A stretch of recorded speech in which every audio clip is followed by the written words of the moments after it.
الاشياء اللي نخاف عليها من لاعبينا من الانديه ناحيه المخدرات اللي منتشره، وهذه حقيقه لازم نقولها، وهو بالعربي يعني بالصحيح وهي عمليه الحشيش.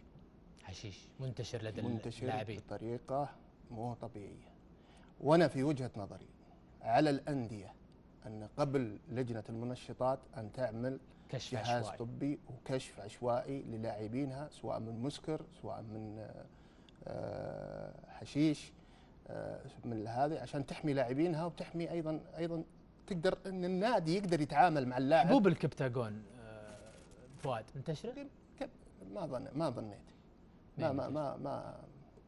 انا اقول لك يعني قليل من اللعيبه اللي يتجهوا، يعني هذه ما يبي لها نت يعني انا بقول لك هي هذه ما يبي لها نت، وهذه منشوره يعني نسال الله العافيه يعني حتى في في في في توالي السنين صارت منشوره في مجتمعنا.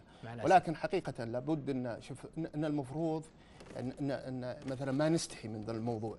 يعني الطبيب لما تروح له لما يقول لك عندك المرض الفلاني او عندك كذا او انتبه من كذا او انتبه، احنا نشخص، احنا يعني لا نريد ضرر لاي لاعب ولا نريد ضرر حتى لكورتنا، ولكن لابد ان نتكلم بصراحه.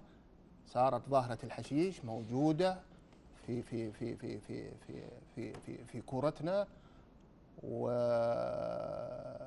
في وجهه نظري الان النظام الجديد اللي سيعلن 4 سنوات ستعلن الماده، يعني هذه حتبين للمجتمع الرياضي او للجمهور النسبه اللي موجوده عندنا. في الاول ما كانت تعلن هذه الماده، الان يعني من الاتحاد الدولي اصلا لازم يعلن العقوبه وتعلن ايضا الماده اللي تعاطاها اللاعب.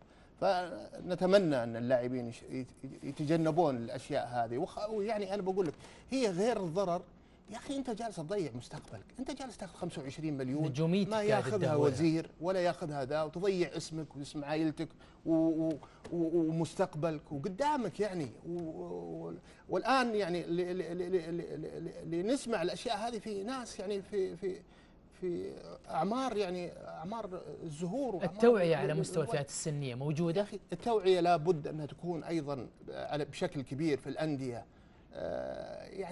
يعني خاصة الآن في الفريق الأول، حتى في الناشئين والشباب، والمفروض الأشياء. يا أخي إحنا يوم من الأيام كان عمرنا يمكن 13 سنة، وذيك الأيام الرياض ما فيه ولا تلفزيون، مو فيه يلا تشوف تلفزيون ولا تشوف مسلسل. يا أخي برشتش كان يعلمنا على شيء عن الحشيش، عن الأشياء هذه والمشروبات، وإننا ما نعرفها، ما نعرف اسمها، ما نعرف ننطقها، فاهم؟ وكان يسأل ساعد تمرن معه، كان يتكلم بشكل كبير، يعني في مكاشفه، في وضع توعيه، يعني حتى الاداريين ذيك الايام ما لهم في الامور يعني يتكلمون فيها، يعني موضوع اكبر منهم. لكن مدرب يجي ويشرح لك ويسال وذا، حتى عن العادات السريه، عن اشياء كان يتكلم في اشياء يعني قويه، ولكن كانت ثقافه برضو بالنسبه لنا وان نعرف. والمجتمع تغير الايام. لو تشوف واحد مع سجاره رحت للشارع الثاني. ولكن الأندية برضو عليها واجب، يعني أشياء كبيرة.